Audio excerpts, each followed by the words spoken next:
बिस्मिल्लाहिर्रहमानिर्रहीम। मैं आपका केमिस्ट्री टीचर हिदायतुल्लाह दायो। आज हम क्लास मैट्रिक के पहले चैप्टर से स्टार्ट करेंगे, केमिकल इक्विलिब्रियम। हमारा जो पहला चैप्टर है वो केमिकल इक्विलिब्रियम।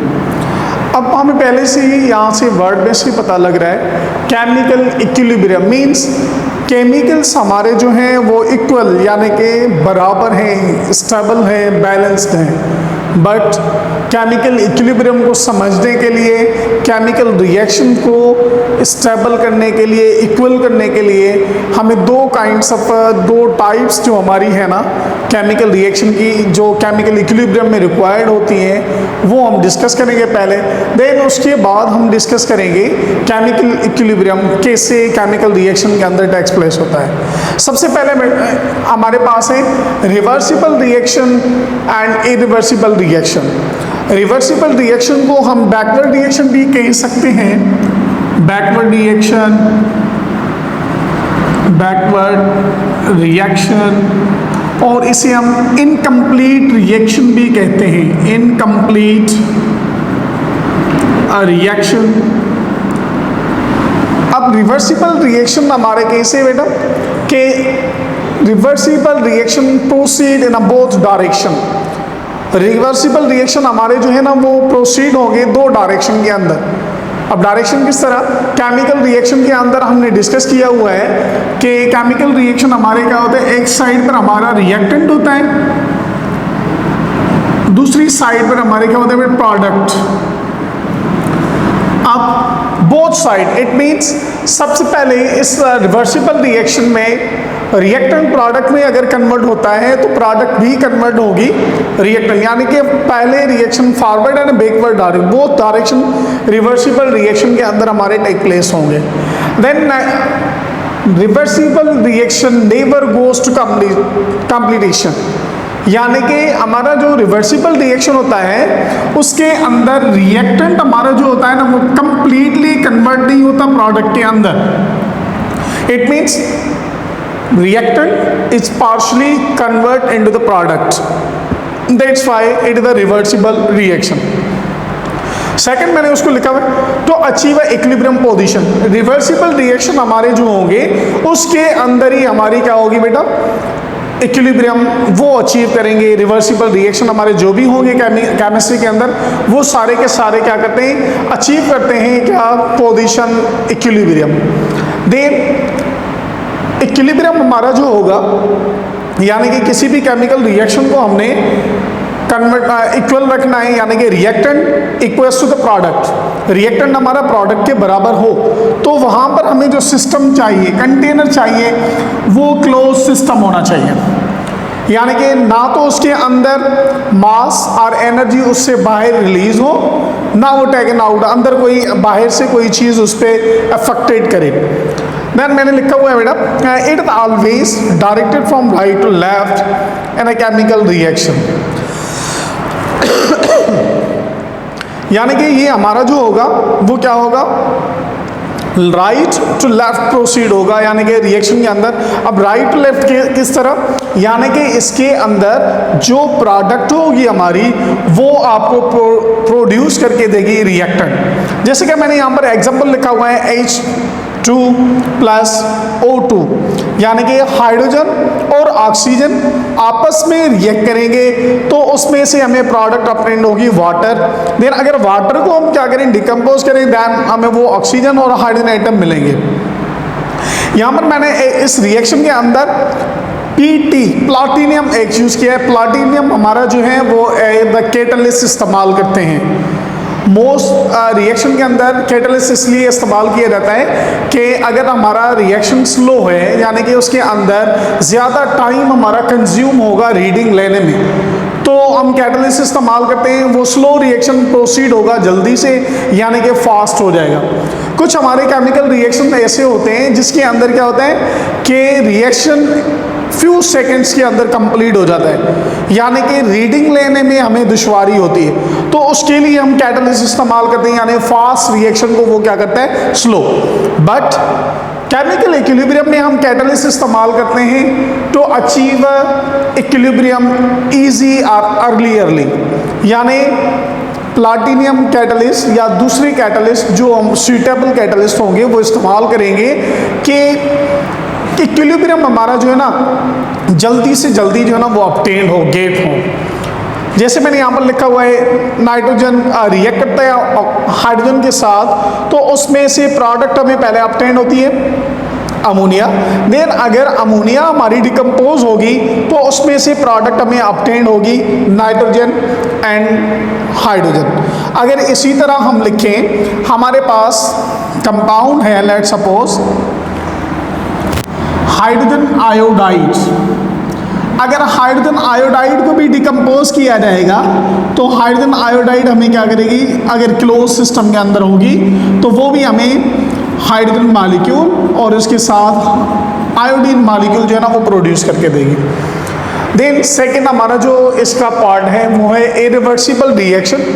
इरिवर्सिबल रिएक्शन को हम क्या कहते हैं बेटा? इरिवर्सिबल रिएक्शन हमारा जो होता है वो कंप्लीट रिएक्शन होता है। कंप्लीट रिएक्शन इसको इसलिए हम कहते हैं कि रिएक्टेंट मुकम्मल तरह प्रोडक्ट के अंदर कन्वर्ट हो चुका होता है। इसको हम इनकम्प्लीट इसलिए कह रहे थे कि मैंने कहा कि इसके अंदर थोड़ी सी रिएक्टेंट साइड पर थोड़े से मॉलिक्यूल बच जाते हैं, लेकिन यहाँ पर वो क्या होगा, मुकम्मल रिएक्टेंट हमारा कन्वर्ट होगा प्रोडक्ट के अंदर। और इसे हम सेकंड नंबर पर कहते हैं one sided reaction. One sided reaction. अब वन साइडेड रिएक्शन क्यों?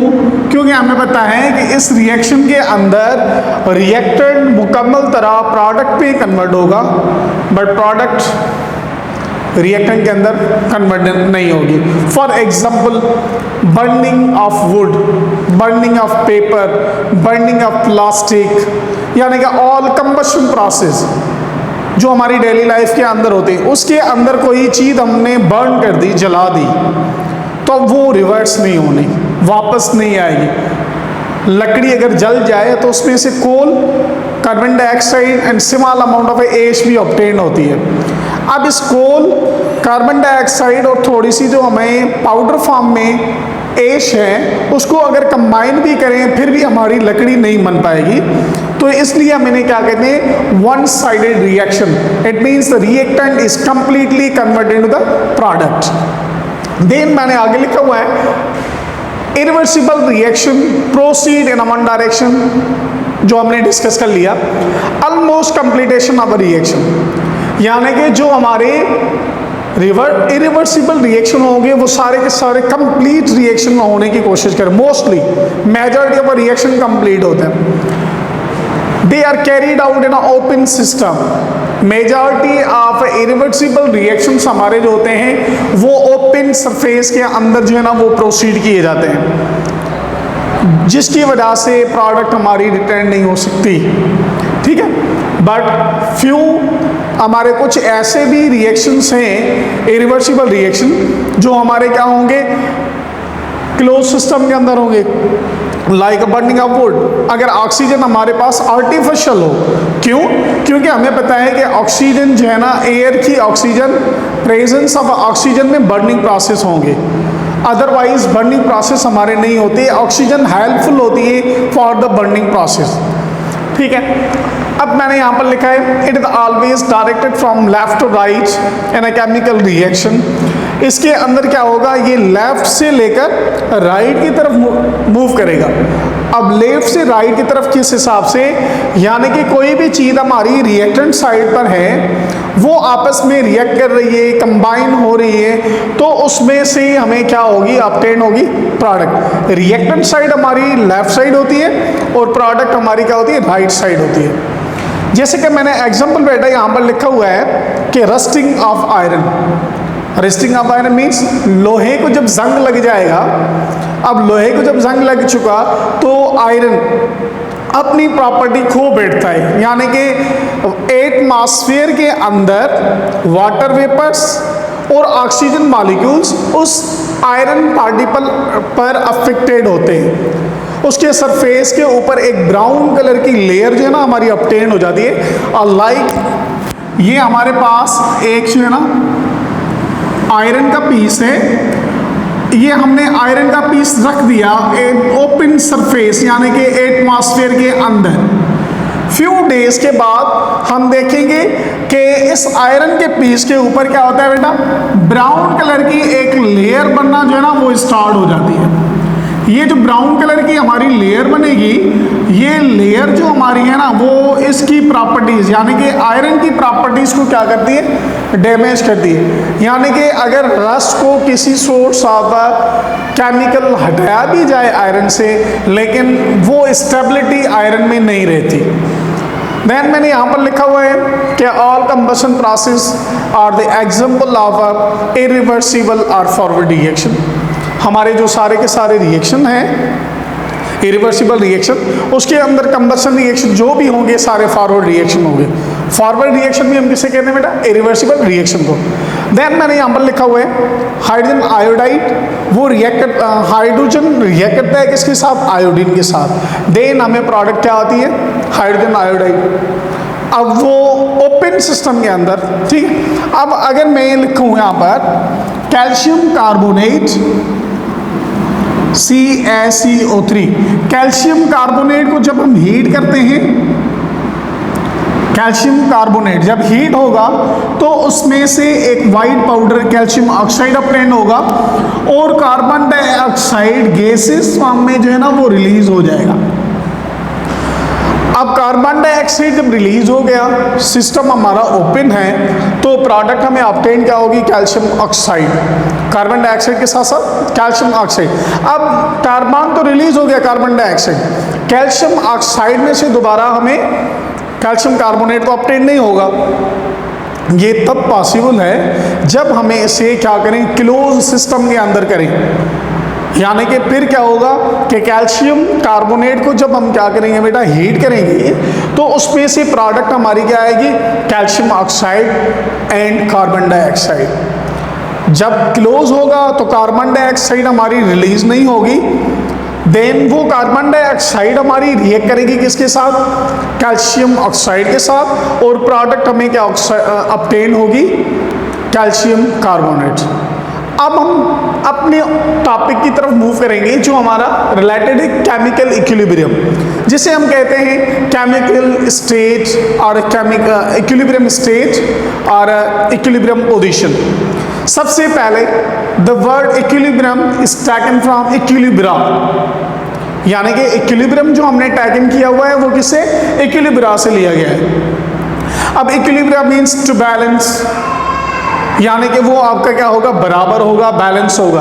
फॉर एग्जाम्पल मैं एक जनरल इक्वेशन लिखता हूँ, ए रिएक्ट करता है सी के साथ, जिसमें हमारे पास क्या है कि प्रोडक्ट ऑब्टेन होती है सी प्लस डी। यहाँ पर भी ए के नंबर ऑफ मोल्स, कार्बन के नंबर ऑफ मोल्स 4 है, तो यहाँ पर ए और बी के, देन वहाँ पर प्रोडक्ट साइड पर भी हमें क्या होगा कि इसके भी क्या होंगे, 4 मोल ऑब्टेन होंगे। अगर इनको कंबाइन करके रखें फिर भी हमारे क्या होंगे, 4 होंगे। यानी कि इससे ये कह सकते हैं कि हमारा इक्विलिब्रियम क्या होगा, टू बैलेंस, कोई भी चीज हमारी क्या हो, इक्वल हो, बैलेंस और इक्वल, यानी कि the rate of forward reaction is equal to rate of a backward reaction. यानी कि क्या होगा बेटा इसमें कि हमारे पास रिएक्टेंट जो है जितनी स्पीड से प्रोडक्ट के अंदर जा रहे हैं यानी कि कन्वर्ट हो रहा है, उतनी स्पीड से हमारी प्रोडक्ट भी जो है ना वो कन्वर्ट हो कहाँ पर, रिएक्टेंट में। तो इस कंडीशन को यानी कि रिएक्टेंट कन्वर्ट हो प्रोडक्ट में और प्रोडक्ट कन्वर्ट हो कहाँ पर, रिएक्टेंट में, ऐसी कंडीशन को हम क्या कहेंगे, केमिकल इक्विलिब्रियम।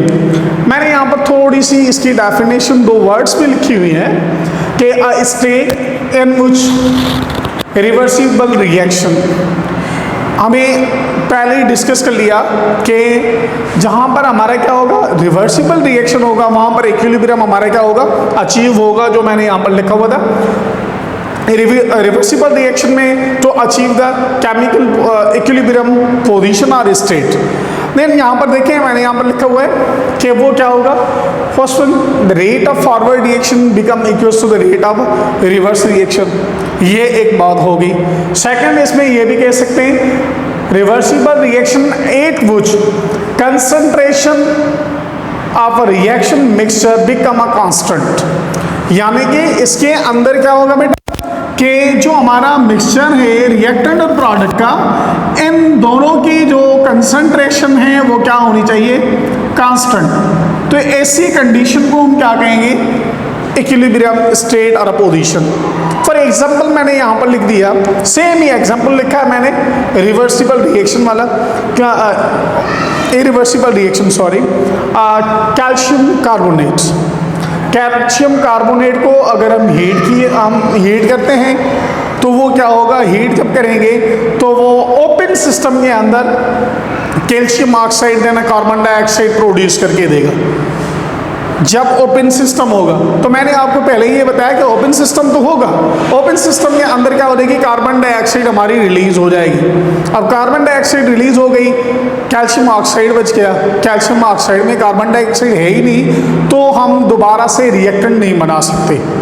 देन अगर हमारे पास क्लोज सिस्टम हो, जैसे मैंने नेक्स्ट लिखा हुआ है क्लोज सिस्टम, कि कैल्शियम कार्बोनेट इसको अगर हम हीट करेंगे तो प्रोडक्ट ऑब्टेन होगी हमारी calcium oxide and carbon dioxide.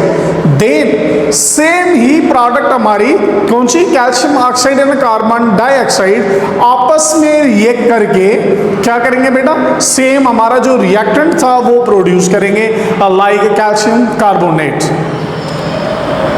मेरे ख्याल से आज के लिए इतना हमारा काफ़ी है।